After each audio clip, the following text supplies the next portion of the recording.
Ruhonge rwa dawa KEMSA nirwo ruhetwo kandarathi ya gutwaraga dawa ici thibitari-ini ciothe cia muingi kaunti-ini ino.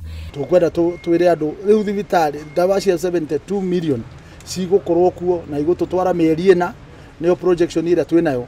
Gavana ni orite ikari ya kaunti ino aria matari na kadi cia marihi ma thibitari NHIF meyandikithie. Mundu etekire kuya kadi ya NHIF handu hothe tondu tari thibitari ya level 3 na level 2 cikoragwo ci free na ni mwake na dawa ici ni kugura turagura no ko mundu ni akorwo na kadi ya NHIF thibitari ya kuhe dawa icio free ni gucokerio ni insurance ya NHIF beca icio cia huthika gukuhe matibabu na koguo nikyo turauga ni lazima mundu wothe riu agiuka thibitari itu akorwo na kadi ya NHIF. Kurumirira ndeto cia gutuika ati kuri na arigitani na marigitari makoretwo makihitha dawa cia muingi na kwenderia arwaru nja ya thibitari. Gavana Waititu ni amarutire mukana akiuga kunyitikana no gutuika kionereria kuri aruna ake. Watu wanasema dawa zinaibiwa kwa mahospitali.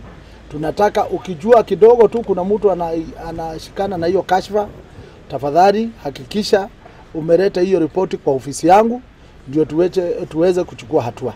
Niacokirete murugamo wake wa kiumia githiru wa kuria aria mari na thibitari kiumbe kana nduka cia kwendia dawa hakuhi na thibitari cia muingi mabangi uria megucithamiria kuraihu na thibitari icio. Handu-ini ha Inooro TV njitagwo Wanjiru wa Gosho.